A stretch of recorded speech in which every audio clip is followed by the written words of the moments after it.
Hey guys, welcome back to Cars and Health Bars. On today's episode, we're going to be getting you guys all caught up on everything we've missed in the past month. With that being said, guys, let's get right into it. Uh, right off the bat, I want to say that I appreciate you guys allowing us to and understanding us going on a short break to get kind of everything all settled for the upcoming season. Of course, we got LS Fest coming up. We got a lot of other big car events coming up. Of course, PRI is just around the corner this winter. I guess we've got a lot to get caught up on, but I kind of wanted to talk about something a little bit more general, something that you have some knowledge and experience about right off the bat here, and that is ethanol. Yeah, I mean, what's not to like about ethanol? If you got that pump nearby, go for it. Yeah, and that's the nice thing about ethanol is, I mean, my truck is a '07 Dakota.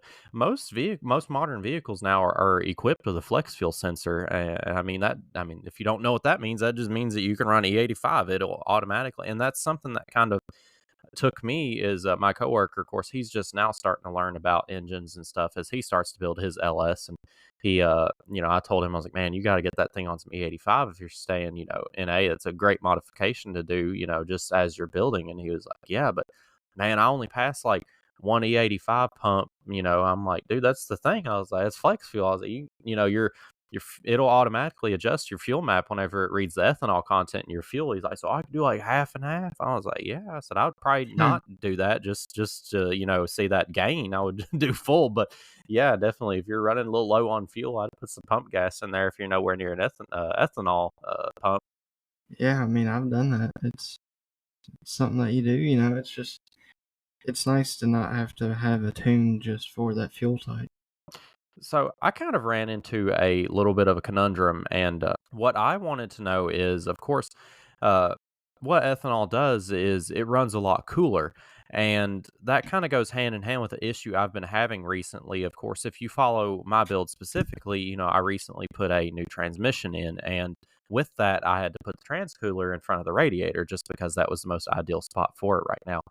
My conundrum was, yes, E85 would be nice. The gain for me specifically, I don't think would be that significant to spend the, $1,000 on the injectors and then the $300 on the flex fuel sensor, just to see that minute gain. But I was also wondering if the cooling effect would help out with what the problem that I'm having currently, because under load, I'm seeing close to like, at worst, I think I saw 280 oil uh, temperature, which isn't ideal. That's a little on the high side.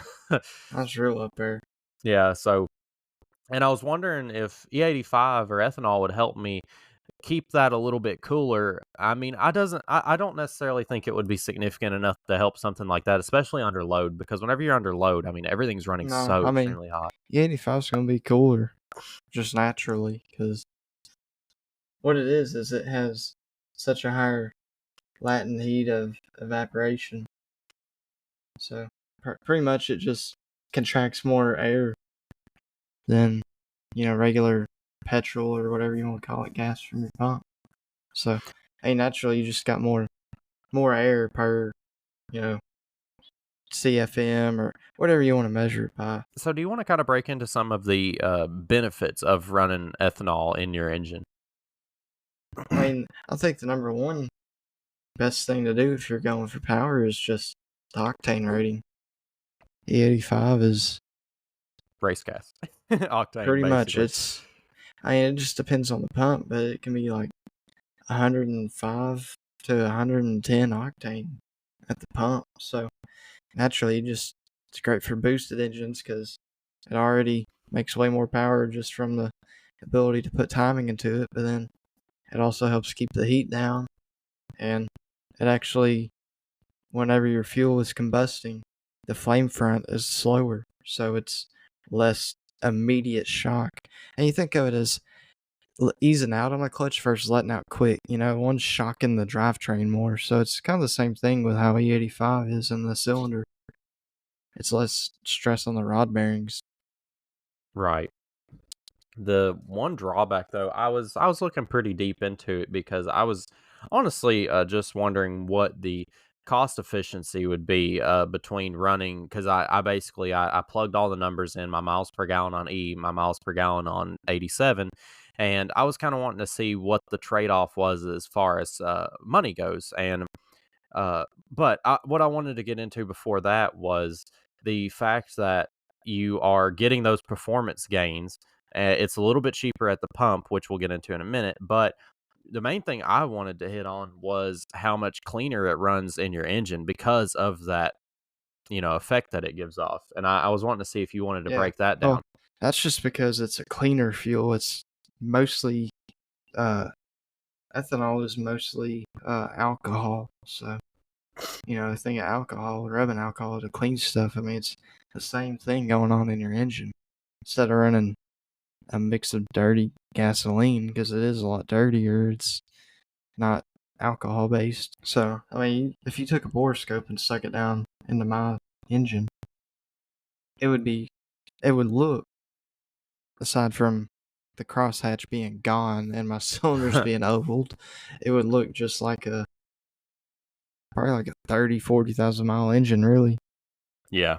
So I guess we could break into kind of the price. And if you've ever been or seen an E85 pump, I would say, at least in our area right now, there's about a 30 cent to 35 cent difference, at least at our cheapest pump that we've seen, which is Smith's Grove, to the, like what is just normally in town.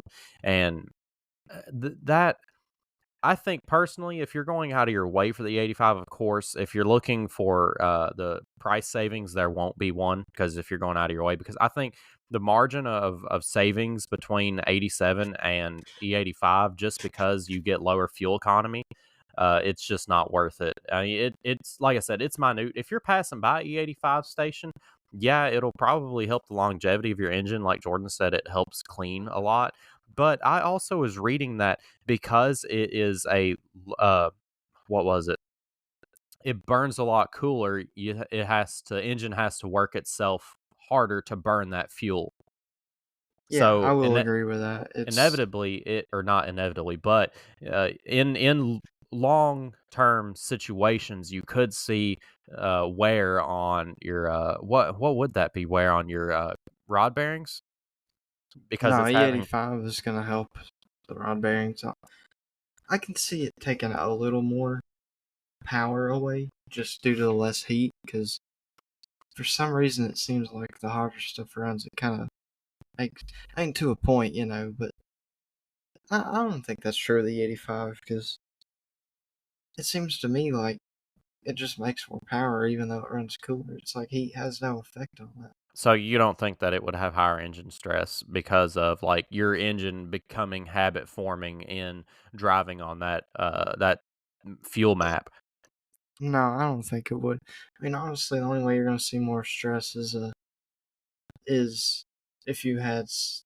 I don't even know, because really, as long as you are having a clean combustion event, no misfire, nothing, it Yeah. really shouldn't be adding stress on any components. It seems to me like E85 with having lower temps, I mean, it's gonna deform less, so you're gonna actually have tighter bearing clearances and aluminum blocks if you're running colder. And speaking of running colder, that is one drawback, and you'll have to agree with me that the E85 cold starts can sometimes be a little problematic. What do you mean? It just takes a little bit longer to start up whenever it's those cold winter mornings and you're on E85. A little harder Eh, on it. A little harder on it, is it not? I tell you, I really don't notice much difference in mine. I mean, Might get a I'll, little bit of a rough idle while it's cold yeah, and I've it's had it cold on outside. 93 and E in the winter, and startup's usually about the same. It Huh. doesn't like it either way in a cammed car, so Right. Yeah, I can understand that. I I really like E85. I think it's a great fuel. Yeah, But and if you're on 87, don't buy it for price savings. If you're on 93, you probably could see some gain in running to it. and we're not. Hey, we don't claim to be like green or anything like that, but you are helping out the environment because E85 do be corn, if case you Yeah, didn't know. alcohol is plant based, kinda. But yeah, I don't want to spend too much more time on this topic. I have a small segment I want to get to, but before we switch to that, I want to get some of your thoughts on the ZR1 that was released while we were on our break. I kind of want to get your idea of the GM taking the crown of America's fastest production car.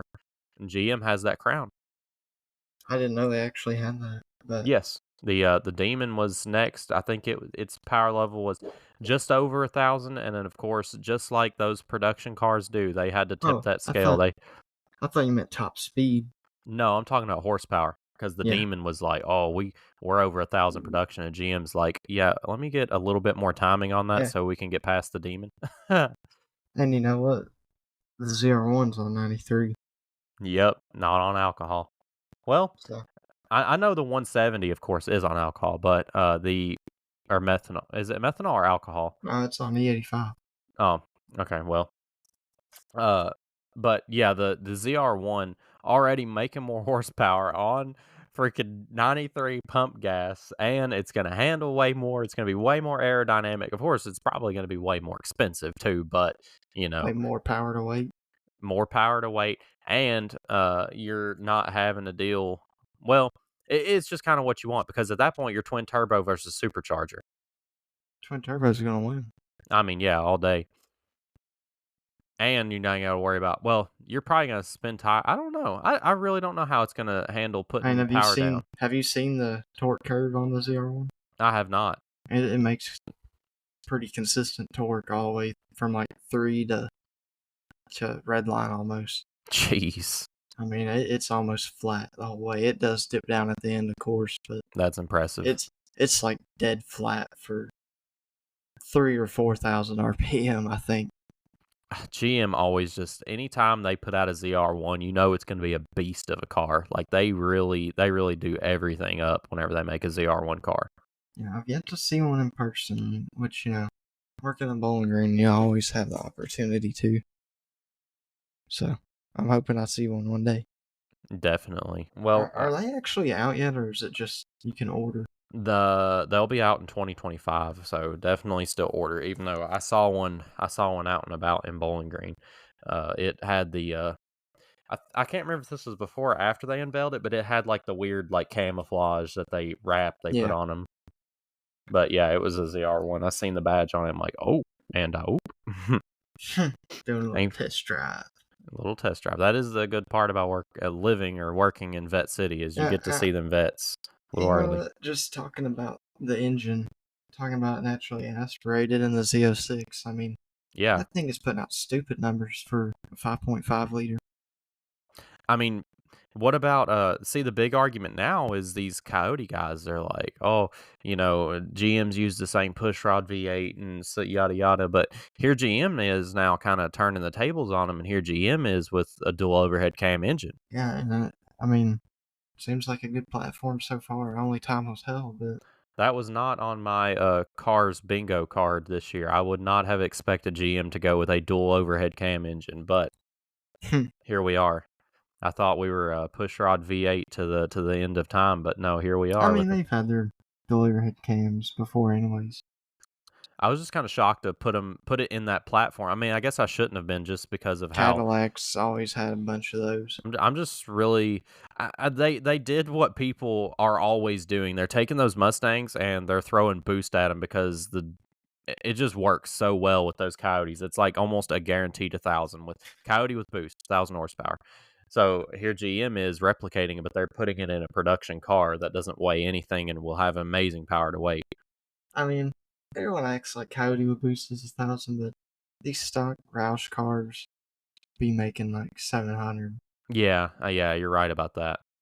I'm not a fan of the Roushes or what's the other one? We see them all the time at Ford. VMP maybe? No, it's not Callaway. They make not Hennessy. Who is? I know you're not talking about Whipple.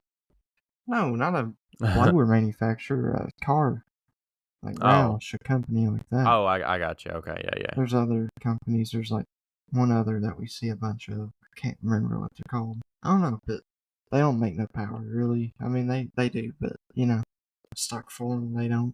Yeah. Stock tune they don't anyways. I'm sure the different tune they'd pick up quite a bit easy. So I wanted to save some time for this segment here. So I did post up on our podcast page if you guys wanted to ask me or Jordan, mainly Jordan, any car Huh. questions or car related questions you had, and I was kind of shocked by the amount of feedback we got. So I guess I'm going to take this end of the car segment to entertain Huh. your questions that I have for you all.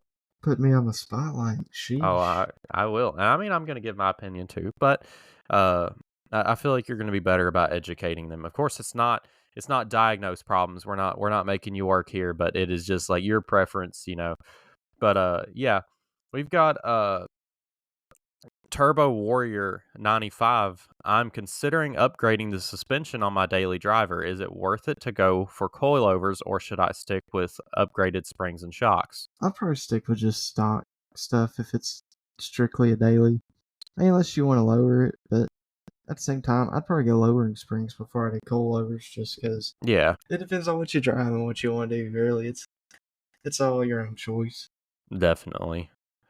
Uh, Jay Winter wants to know, I'm torn between installing a turbo or a supercharger on my build. What are the key differences, and how should I choose the right one for me? And that, my friend, is definitely That's like a good one. that's definitely what you want to do, you know, because that's I put that scenario whenever I'm explaining it to people that, you know, don't know much about cars is what do you want to do? Do you want to be fast red light to red light, or do you want to run them down like a coyote, you know? Because that's how your boost is going to kick in unless you have just like an anti-lag or, you know, a small turbo that spools up pretty quick because a blower is going to be instant power. You know, you think of a Tesla. And I'll say this, blowers are typically a little harder on that front main bearing because the blower belt's a little tighter. So Yeah. I've noticed sometimes it can wear that. If you get too tight a belt, you can wear main I've seen bearings out. coyotes break off crank snouts. Yeah, I've heard of that too. And then also, it's harder on your rods for the blower. But you have to consider there is a lot more fab work that goes into doing a turbo than it does a Yeah, blower. Blower, you it just really set it depends right on on there. application because it depends on. And the I, platform too, really. I think it's driver preference most of the time because you can get a supercharger to do the same thing a turbo can. Really, I mean, there's a few things it can't, but Also, if you're like, I mean, if you're like super baseline cars, like you're kind of getting into it, you're kind of fired up by the engine sounds. Do you want that whine or do you want that blow off valve? yeah, I mean, turbo kits. There's definitely a little more fab work going into them. Custom exhaust piping. Yep, You know, you can buy a prefab kit, but usually there's a little modification with them too. So absolutely. Just don't like be. headers, yeah. I think if you're gonna do that, you need to be a little comfortable with welding pipe, maybe fabricating some bends, making flanges. I mean, it's not hard. It just takes practice. No one's perfect on their first try. But anyways, back to the question. I think it really just depends on what you're doing with the car Yeah, man, because definitely. you can build a twin turbo setup for drag racing, or a single turbo, or a blower. So it depends. It depends on how you want your power to come in, and it's something that you could talk to a tuner about this stuff all day. There's all kinds of debates. I mean, I like blowers on cars that don't have a lot of room for turbos. All right.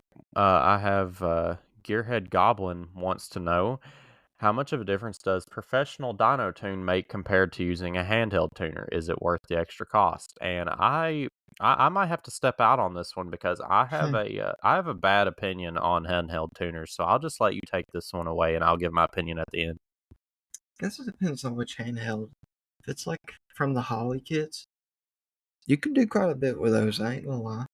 Like, you can get a vehicle running decent enough to like pull in on the dyno or something.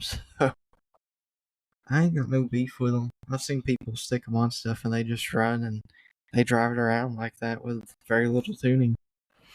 But if it's a cheaper one just to load tunes, I mean, I'd rather have a dyno tune if I couldn't find a good E tune. Just me personally, I'm always going to go with the dyno tune. Like I Yeah. don't know. The handhelds, I just feel like, and some of them I feel like, especially if you're looking for like a really cheap one, I feel like it's very easy to get scammed, just because there could be nothing that you're plugging it up in the OB2, you might think it's working, but for all you know, it's just a bunch of junk on a screen that ain't even Oh, going to do nothing. you would know if you had a decent one. That's the thing. Like Tyler's Engage, I like those. And if you do e-tunes from a reputable tuner, I mean, you'll have really good drivability, just like a dyno tune. So Right, but I just whenever this person asks this question, I immediately think of those like old Diablo tuners that are just like, oh, do yeah, I will say I'm not a big Diablo you fan. want an eco tune, you want a fast tune, like what are you Yeah, changing? Like, I've never been in the import scene, but it seems like Cobb and some stuff were pretty popular. So there might be some more that I don't know about handhelds.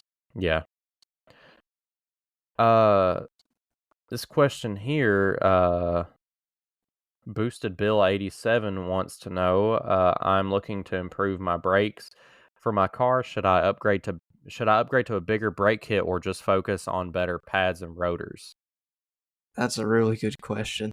A lot of people think bigger brakes means more stopping power, and that's not true. So what you can do is instead of upgrading to a better brake system, different calipers, different rotor material. I mean, you could go to like carbon ceramic if you had buku money, but I don't think most people do. Higher performance pads and rotors are gonna help resist brake fade, and obviously at that point you're gonna run .4 if not .5 or even 6 brake fluid if you're getting that serious. So yeah, there's a lot of stuff people don't think about, and brakes are so important. People don't think about it.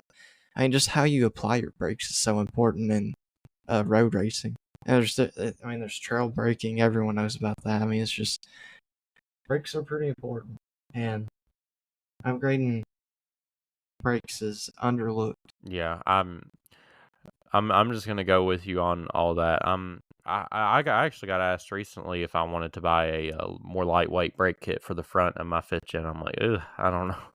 Like I'm not trying to say weight save, right now. It's not really something that I'm worried about. And I guess it's all Yeah, application to application. I mean, some people might even act like you're stupid for not doing that, but if you're not drag racing all the time, it's not like it's gonna make that much of a difference. Yeah. It's definitely gonna help with the weight reduction, but I don't Uh think you're gonna see major difference either. right. Benjamin wants to know what are some affordable modifications I can make to my daily driver that won't negatively impact reliability or comfortability? And honestly, I think instead of modifications, just one thing people could do more is do their maintenance more often. Not necessarily oil changes. I do like to say change your oil every 5,000, but really as long as you do it every 7, you're probably fine. Even maybe 8 or 9, but I wouldn't do that. But And it also depends on like what you want. Like yeah, I do see more and more people modifying their daily instead because a lot of people like you, that's all they got is their daily. So like if your there, daily's a F350, delete that sucker if you can. I mean, that is where modifying could greatly increase your life of your vehicle.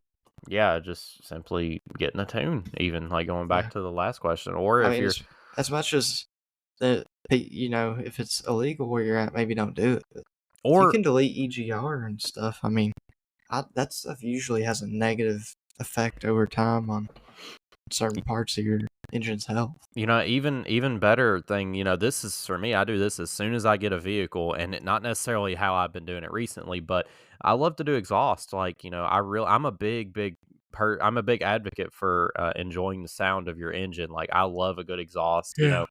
if you like it straight pipe it. If you like, Jordan's got a good exhaust on his car, you're going to be stuck listening to that thing everywhere you go, especially if you're daily driving. It's nice to enjoy the sound of your vehicle, especially if you're proud of what you got. And I'm imagining you are if you're wanting to modify it.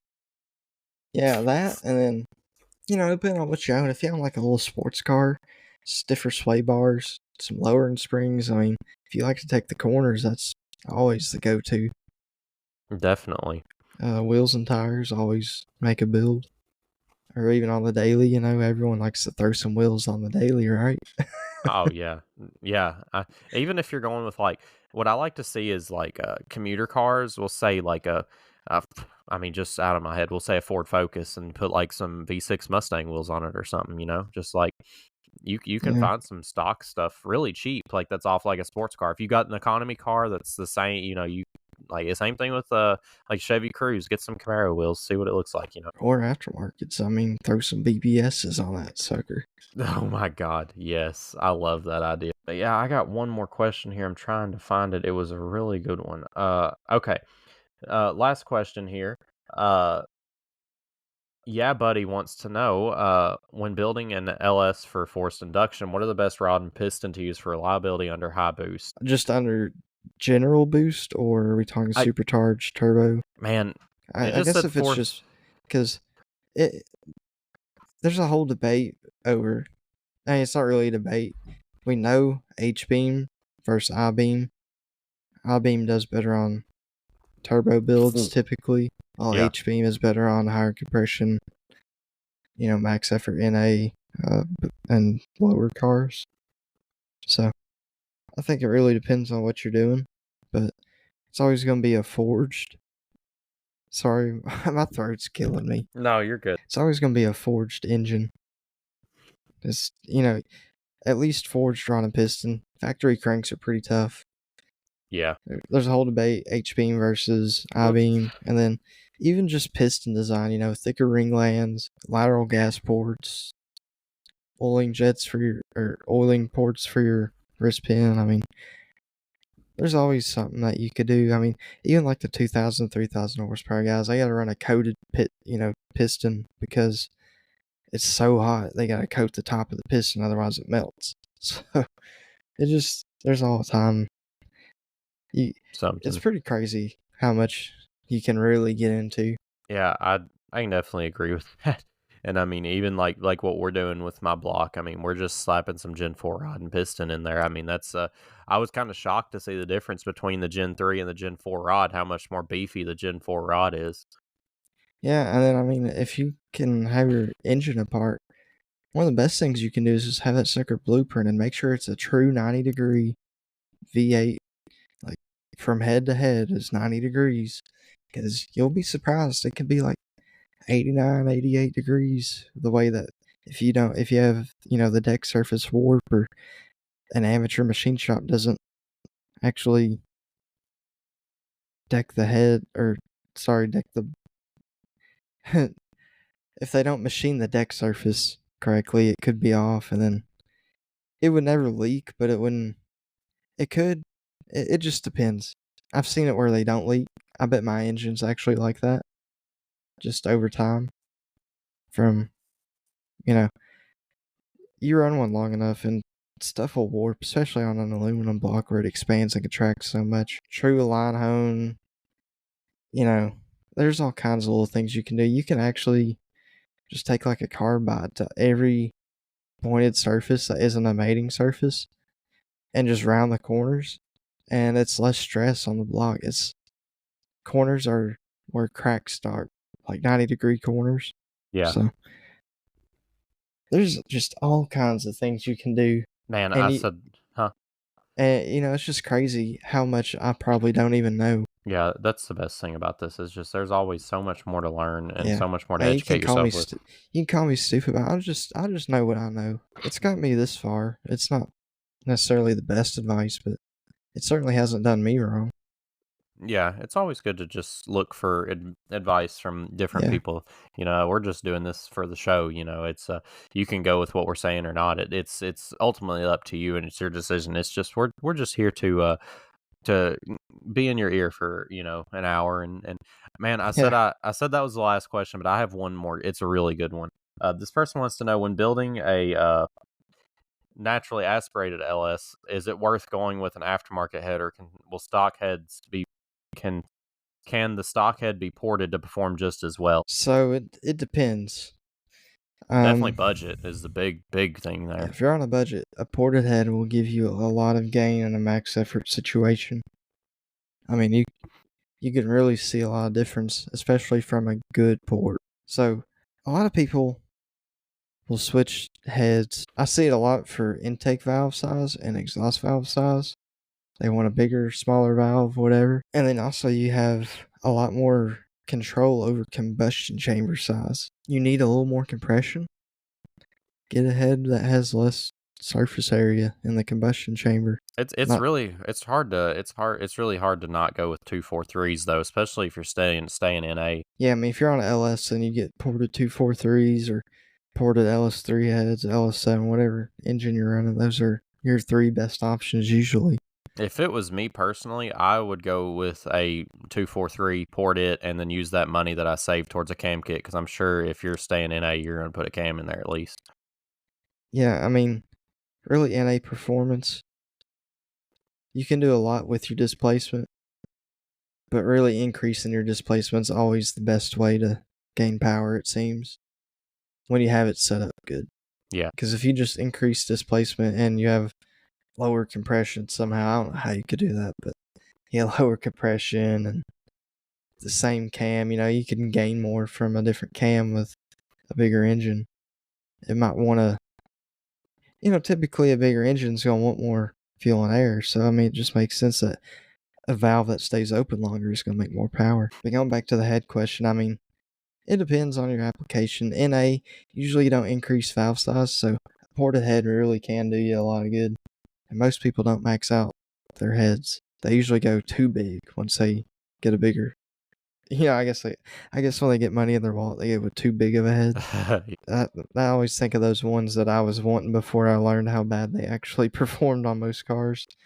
The Frankenstein heads. Yeah, those Frankenstein M311s, because they actually increase the intake valve size, and it just really kills a lot of that power you make on a 6.2 liter. And I mean, I'm going to be a 6.8, but still, I mean, you got to really be pushing it. It's a very big price jump too. Those Frankenstein heads are extremely expensive. Yeah. I mean, you'd be better off getting PRCs, just ported. Or even trick flow.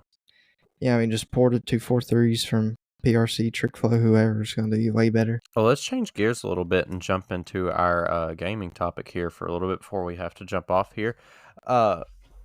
So you of all people can definitely attest to this topic. I wanted to hit on the incompatibility with your friends' play styles, and you definitely deal with that firsthand in Rocket League. That's not necessarily the one I wanted to hit on the head the most, but I kind of thought you could start us out by talking about that kind of briefly. Yeah, I mean, anyone who knows me knows that I love playing Rocket League, but I'm a pretty competitive player on that game, and by no means am I perfect, but I get matchmaking where even if my friend who's, just the most casual of players has nothing close to my MMR, I'm still getting 2 enemies with my MMR, my rating, so I'm always having to just push myself, and it's like I'm trying to push a boulder up a mountain, and then there's always another mountain. It never ends. Oh my god! I'm never gonna win it, but I always try to, So it gets frustrating, and I just don't enjoy playing it. I've tried to not play it as much here lately with my friends, just because it's not just the game's fault. It's me too. The game definitely could appeal to people on that better. It used to, actually. It used to not have the preferential matchmaking in a casual playlist. I see it in Battlefield a lot too. I always get the team that loses by like 700, 1,000 points. I'm surprised if you haven't noticed that on Battlefield. Yeah, and it just seems like a lot of times, like especially if you like squad up with some randoms, it's just like it's so hard to track down how they play, and it just some games even like makes you scratch your head. It's like, how can anybody play like this? Like, why are you spawning into an area that you know you're gonna immediately die? Like you see we're about to lose that objective, and you still spam spawn in there. Like you spawning on the losing objective is gonna help you gain it back. I prefer that over someone who sits in the back. That's true. I get if you're actually getting kills, but most of the people aren't. I feel like though, if everybody played so compatibly, it would just like the match would go by so much faster, and it would be so much more competitive. If your squad actually played together, I mean, It ain't even gotta be that you sweat, but it seems like no one pays attention to their squad mates.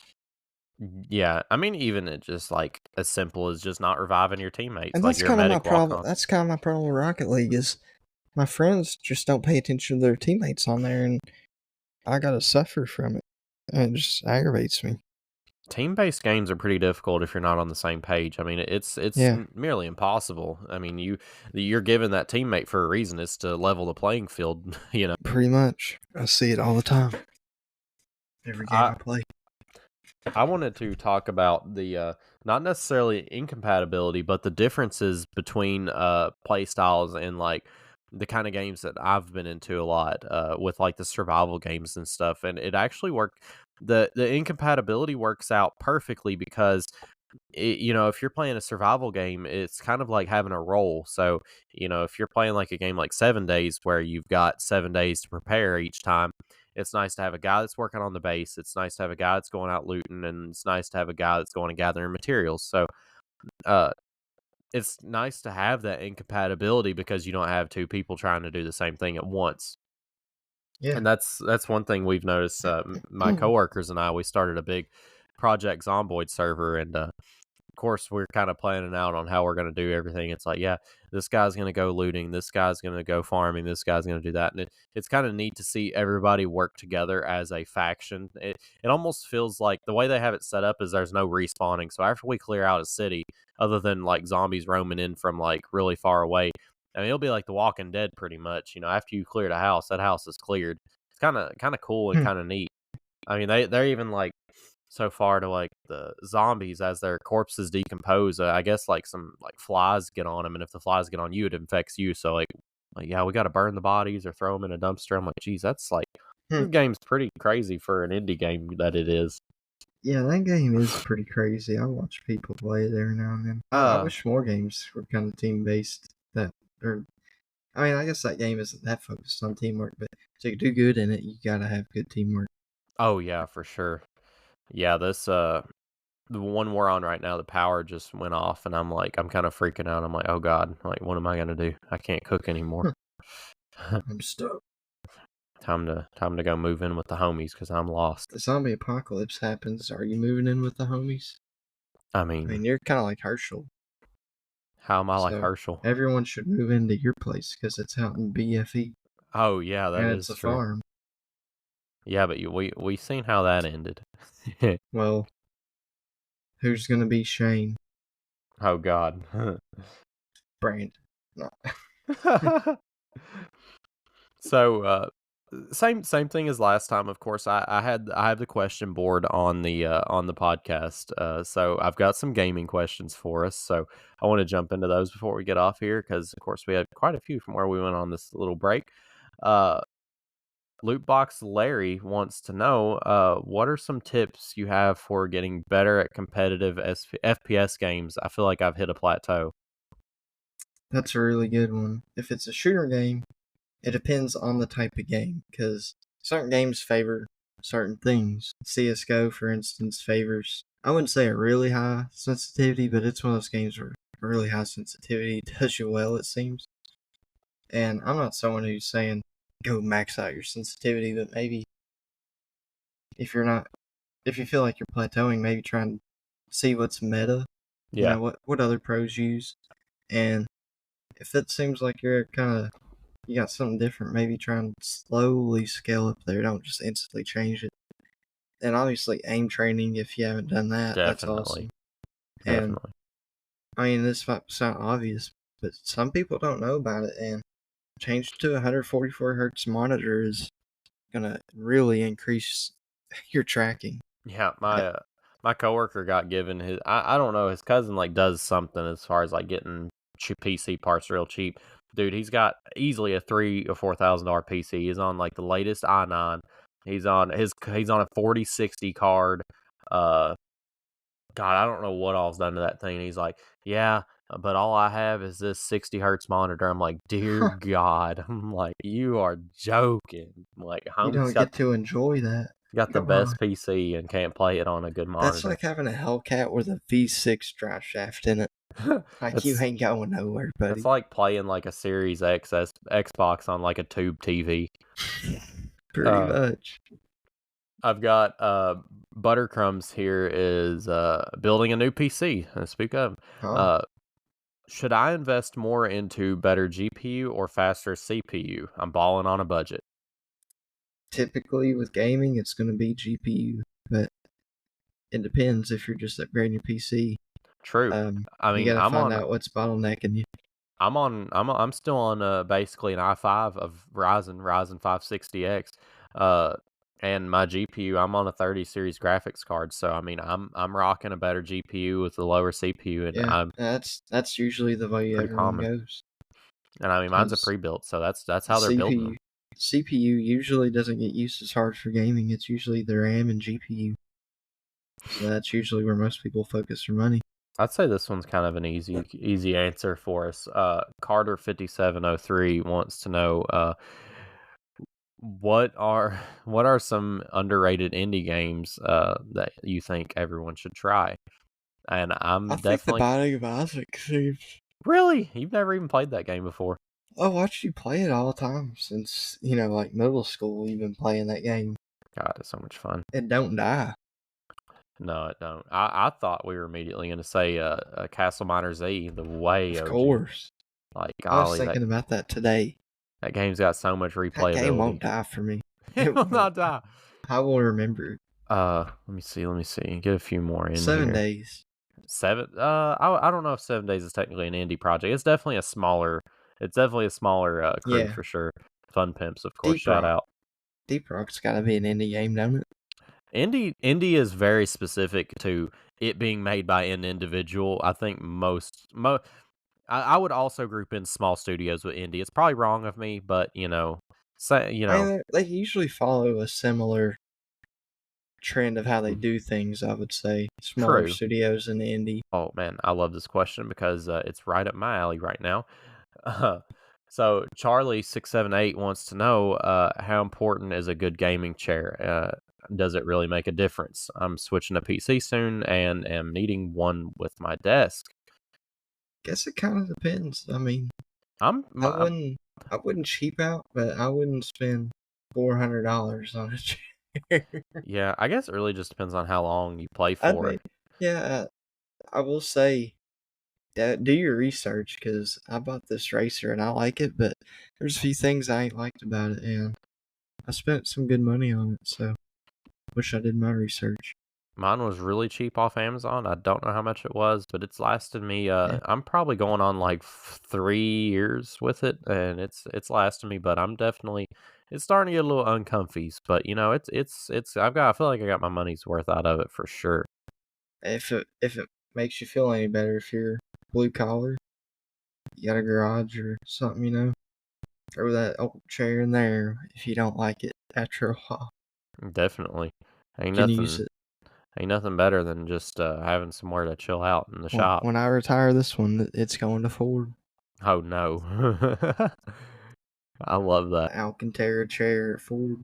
Well, that's all the questions that I had from the gaming, and I guess that's all we've got. I can kind of wrap it up. I can give you guys a couple things to look forward to. I'm trying to line out. I've got a friend of mine that has a small business that he just started up. I'm trying to line out a interview for him to talk to him, give him a little promotion, and get a few stories from him. So be looking forward to that. Hopefully, we're back on track and we can start hitting you guys with these episodes. Got LS Fest coming up, and trying to plan out a really nice, fun Thanksgiving special episode for you guys. So be looking forward to those. You're going to want to turn on those notifications. You're going to want to keep up with the podcast because we are back on track and we are going to keep you guys in the loop with everything in the car and gaming space.